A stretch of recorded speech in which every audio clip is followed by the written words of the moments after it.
Sudah sejak lama pemerintahan dunia diserahkan pada makhluk dengan kecerdasan buatan. Tepatnya 248 tahun yang lalu, masa kegelapan bagi umat manusia.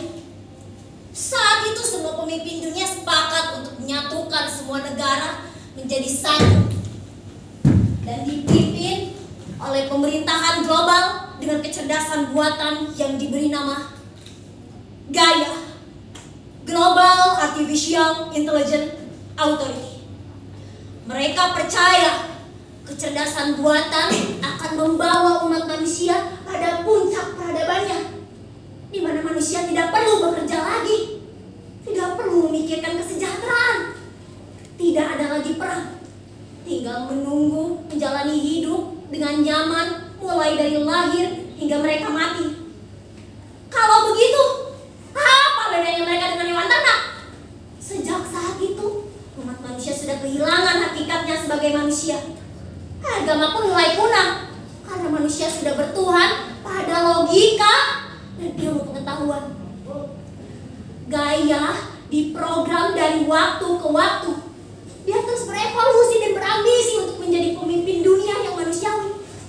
Bahkan lebih manusia dari manusia itu sendiri. Dan untuk memenuhi ambisinya, dia sampai membuat tubuh fisiknya sendiri. Dan saking gilanya, dia membuat tubuh fisiknya itu sama persis seperti manusia dan memprogram diri dia agar mati layaknya manusia. Awalnya semua baik-baik saja, hingga pada sewaktu-waktu ibuku menyadari sesuatu. Dewi, kita harus bergegas. Dunia ini sudah gila, Dewi. Kita harus pergi dari tempat ini secepatnya. Pergi? Memangnya kenapa? Apa yang sebenarnya terjadi, Bu? Gaia sudah menjadi ancaman besar bagi umat manusia. Dia menganggap bahwa dunia harus mencapai puncak kedamaian yang mutlak. Gaia menyimpulkan bahwa penyebab kerusakan dunia adalah manusia dominan. Manusia yang lebih dari manusia pada umumnya. Lalu penelitian terbaru juga mengungkap bahwa semangat perjuangan bisa diwariskan secara genetik. Jadi, semua yang memiliki darah pahlawan, juga pejuang, akan ikut dihilangkan keberadaannya. Ibuku memang pernah bercerita bahwa dulu nenek moyangku adalah Raden Pramatarsari, seorang pahlawan dari kota Cianjur, kota kuno di wilayah Indonesia. Dia berjuang melawan penjajah demi kemerdekaan bangsanya. Lalu, Gaia yang diprogram untuk melayani manusia kini menjadi ancaman besar bagi manusia itu sendiri. Sekarang, apa yang harus kita lakukan, Bu? Kita akan melawan Dewi. Kita akan tunjukkan kekuatan ciptaan Tuhan yang paling sempurna. Ayah dan ibu sudah membuat rencana dengan para ilmuwan lainnya. Sekilas memang Gaia tak terkalahkan. Dia kebal oleh senjata, penyakit, dan juga virus. Tapi dia telah membuat satu kesalahan, Dewi. Tubuh manusianya adalah kesalahan dia yang paling mutlak. Dalam penjelajahan ke kutub utara, kita menemukan manusia purba yang mati membeku mengalami mumifikasi alami oleh es.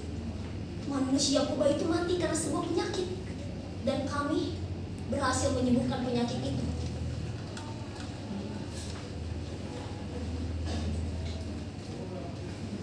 Ini akan menjadi senjata utama untuk kita, Dewi. Ibu yakin bahkan melalui ilmu pengetahuan juga pengobatan saat ini mustahil untuk menyembuhkan virus ini. Dan ini akan membuat wajah kita tidak terdeteksi oleh seluruh sistem keamanan. Simpanlah kedua benda ini, Dewi.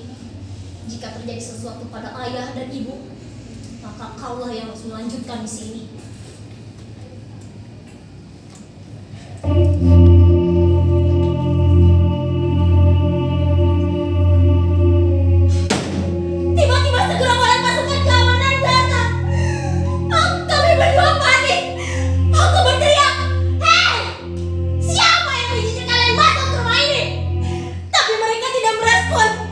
Mereka dengan cepat meringkus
aku juga rekan-rekan mereka.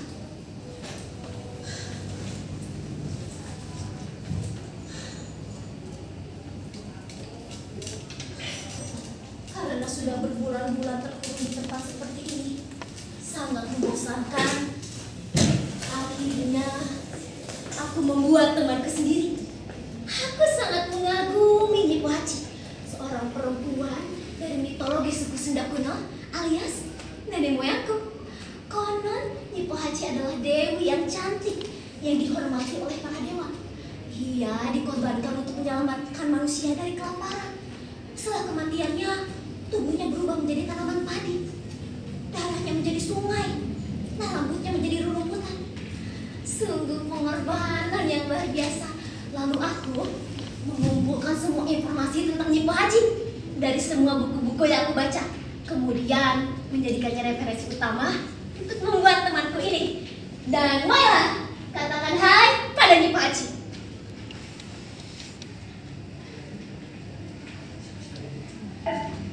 Kabarku baik nih seperti biasa. Baguslah. Aku selalu mendoakan keselamatanmu dan selalu senang melihatmu gembira seperti ini. Lalu bagaimana kondisinya sekarang? Semuanya sudah tertangkap. Hanya kau yang tersisa, Dewi. Aku bahkan belum sempat bertemu salah satu dari mereka nih.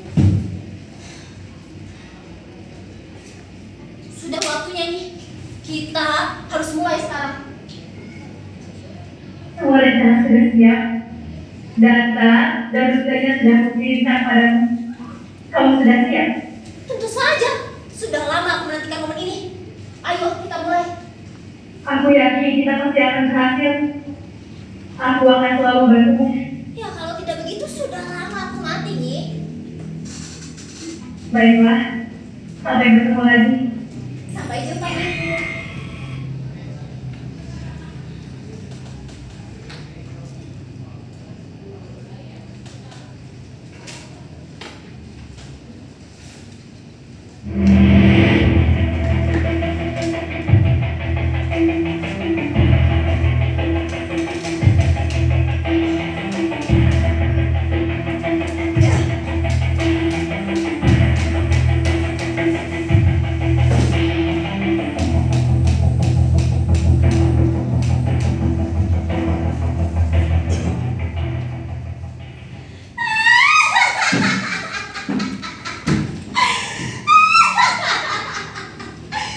Selamat datang Dewi Sangkara, seorang perempuan jenius dan juga pemberani. Akhirnya kita berdua bisa bertemu. Sudah berbulan-bulan aku mencarimu. Sesuai perhitunganku, kau datang sendiri ke sini menemuiku. Kau tahu Dewi, kita tidak bisa memprediksi bagaimana dunia akan berjalan. Di luar sana masih banyak anomali yang membuat rencanaku berhasil. Dan oleh karena itu, aku harus memusnahkan semua anomali-anomali yang ada di bumi. Dan kau Dewi Sangkara adalah anomali yang harus kumusnahkan keberadaannya.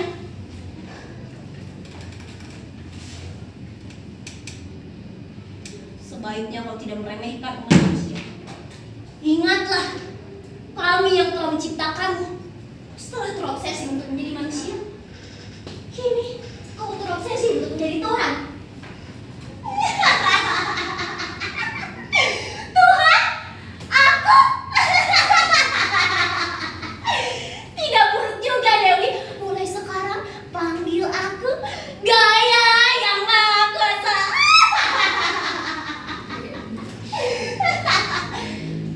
Sayangnya kau bukan manusia, tidak bisa mempertemukanmu dengan Tuhan.